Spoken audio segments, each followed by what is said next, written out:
नमस्कार। मैं doctor Chanda Kiswani, associate professor political science, SPC government college Ajmer. कल हमने बीए पार्ट थर्ड के सेकंड पेपर इंटरनेशनल रिलेशन में end of the cold war, causes of the end of the cold war का अध्ययन किया था। आज हम शीत युद्ध के अंत के कुछ अन्य कारणों का अध्ययन करने जा रहे हैं, जिसमें सबसे पहला कारण है हेलसिंकी में गोर्बाचोव बुश वार्ता। 8-9 सितंबर 1990 को हेलसिंकी में बुश और गोर्बाचोव के बीच बातचीत हुई।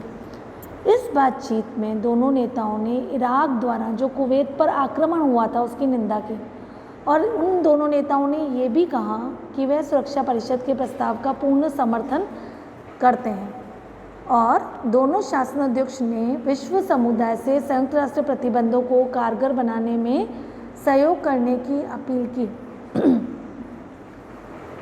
इस शिखर वार्ता में एक चीज़ तो स्पष्ट हो गई कि अमेरिका और सोवियत संघ दोनों सुप्रीम पावर इस बात पर एकमत हैं कि इराक बिना शर्त कुवैत से वापस हो जाए और सुरक्षा परिषद के सभी प्रस्तावों का अनुपालन करे। इसी कारण सोवियत संघ ने इराक को शस्त्रों की आपूर्ति भी बंद कर दी। दूसरा कारण है जर्मनी व सोवियत संघ के बीच मैत्री संधि। 9 नवंबर 1990 को जर्मनी और सोवियत संघ दोनों के बीच एक ऐतिहासिक अनाक्रमण और मैत्री संधि हुई। सोवियत संघ की इस संधि पर राष्ट्रपति गोर्बाचोव ने व जर्मनी के चांसलर हेलमुट कोhl ने हस्ताक्षर किए, और इस संधि में दोनों ने कहा कि दोनों देश आपसी मैत्री को बढ़ावा देंगे और किसी भी विवाद को केवल शांति से ही सुलझाएंगे। अगला कारण है वार्सा व नाटो में ऐतिहासिक संधि पर हस्ताक्षर। वार्सा जो सोवियत संघ का सैनिक संगठन था, नाटो जो कि यूएसए का सैनिक संगठन था, इन दोनों सैनिक संगठनों में 19 नवंबर 1990 को पेरिस में नाटो व वार्सा संधि देशों के उप शासनाध्यक्षों में एक ऐतिहासिक समझौते पर हस्ताक्षर किए गए थे, और इस समझौते के द्वारा यूरोप में शीत युद्ध को समाप्त कर दिया था। इस संधि को तैयार करने में 200 पृष्ठों की थी, इसलिए इस संधि को तैयार करने में 21 माह का समय लगा।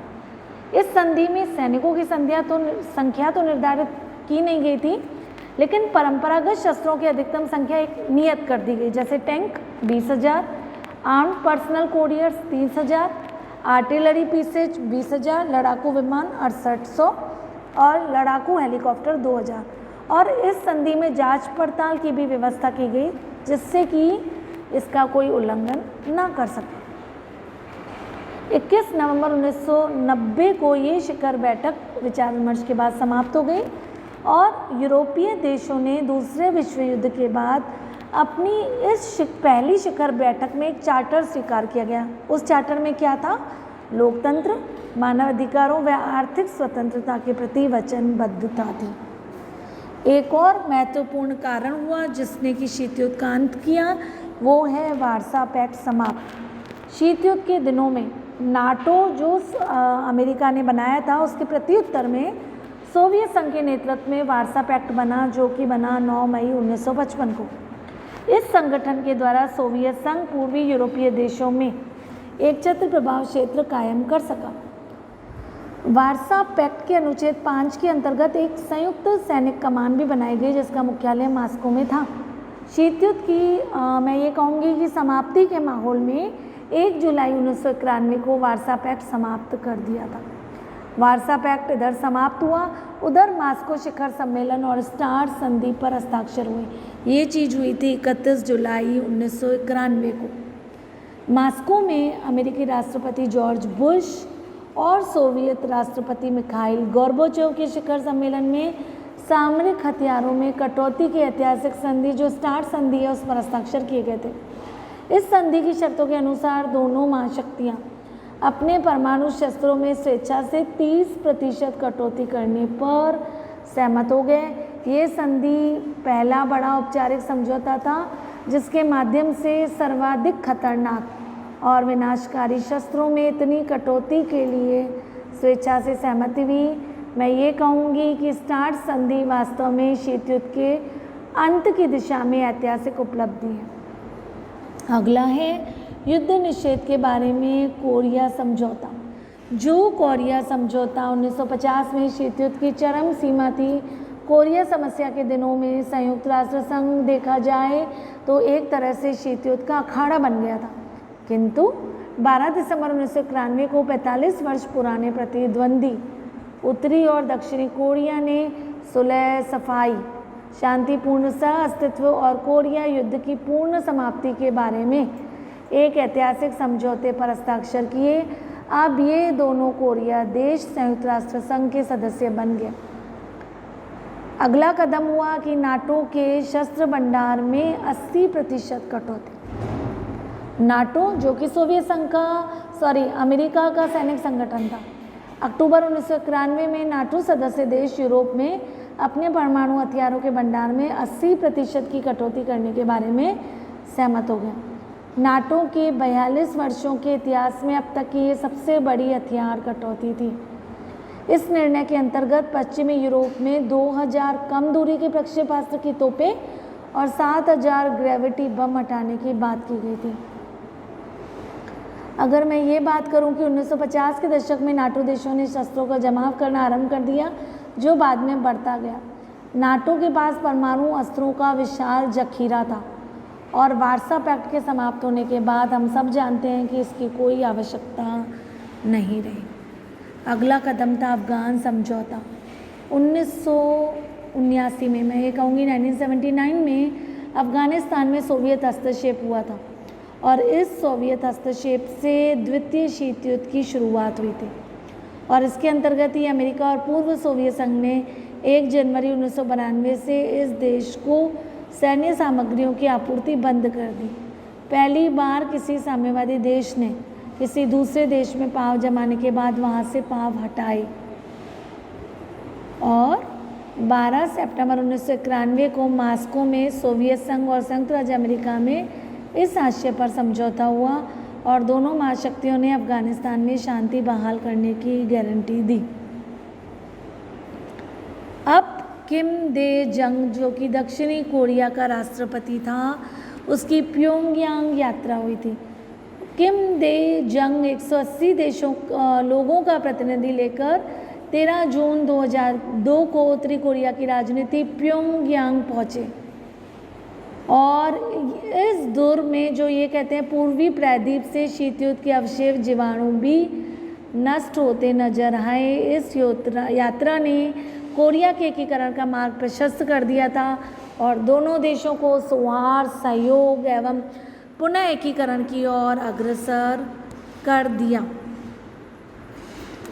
अब मैं बात करूंगी कि शीत युद्ध के बाद जब दूसरा शीत युद्ध परवान पर था, फिर एकदम 7 वर्षों में 1985-91 में दूसरे शीत युद्ध का परवान उतरकर शीत युद्ध की विदाई क्यों हुई, शीत युद्ध की समाप्ति के क्या कारण हुए, तो मैं सबसे पहला कारण बताऊंगी मिखाइल गोर्बाचोव का व्यक्तित्व और नीतियाँ।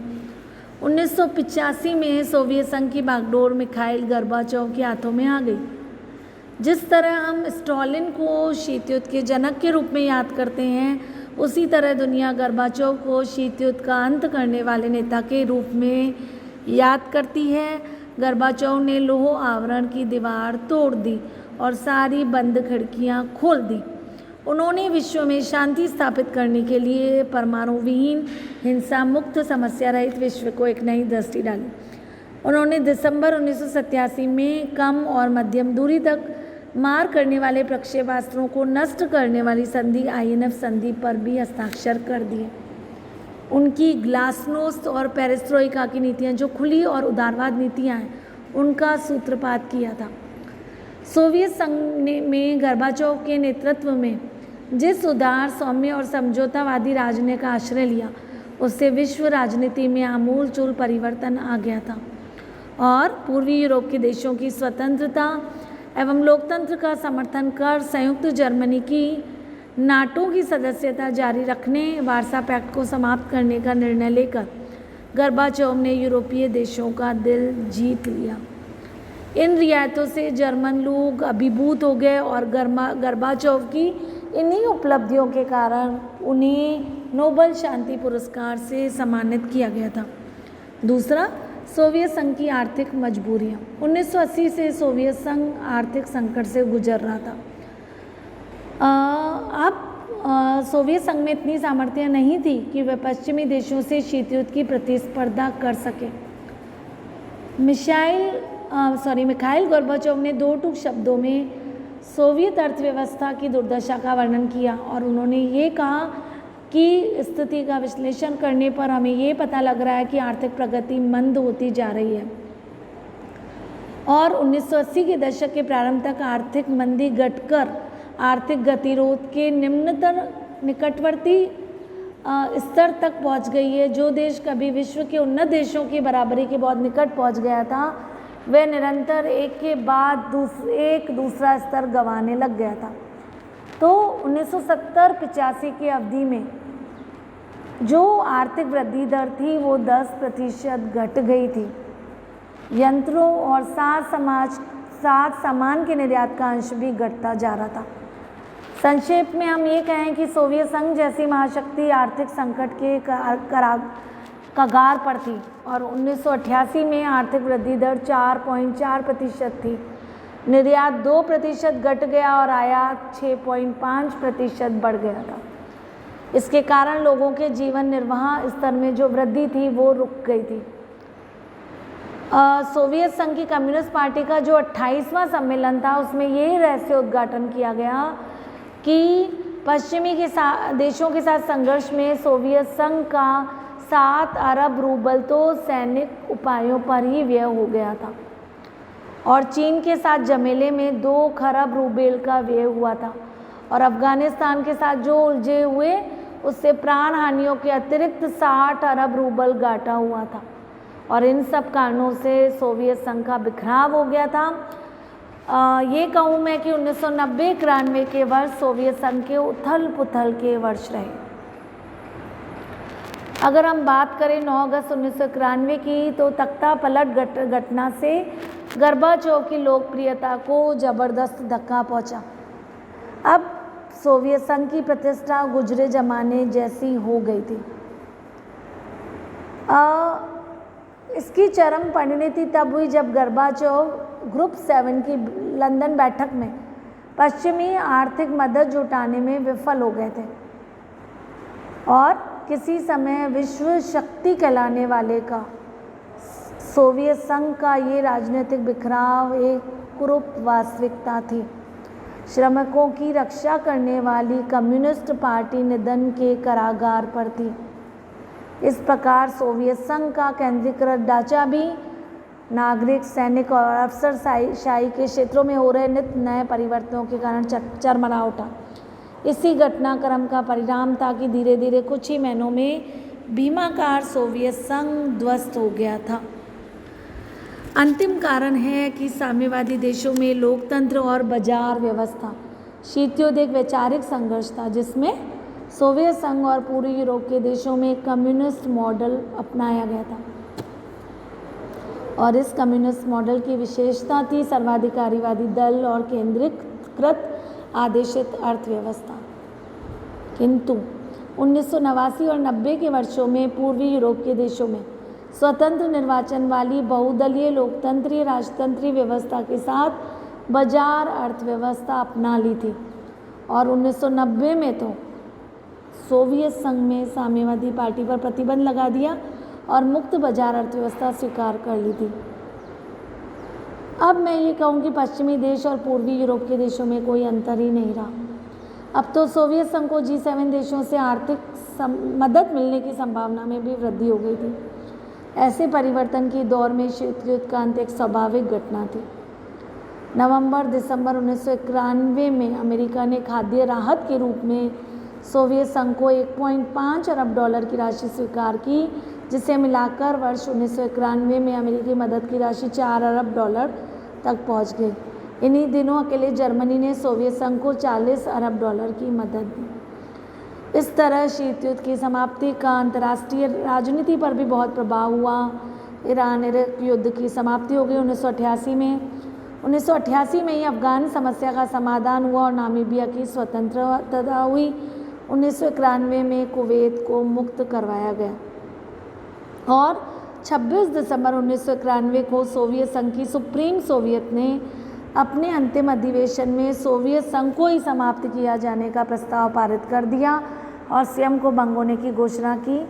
इसके बाद 70 वर्ष पुराने सोवियत संघ का अंत हो गया और गोर्बाचोव ने तथाकथित परमाणु बटन या ब्रीफकेस रूसी नेता बोरिस येल्त्सिन को सौंप दिया। इस प्रकार विश्व राजनीति में हितों के संतुलन ने भय के संतुलन का स्थान ले लिया और अंतर्राष्ट्रीय राजनीति के मुख्य मुद्दे सुरक्षा और विचारधारा की बजाय व्यापार और पूंजी निवेश बन गया और शीत युद्ध का अंत हो गया। इस प्रकार शीत युद्ध का अंत हुआ। अगले अध्याय में हम गुट निरपेक्षता का अध्ययन करेंगे। धन्यवाद।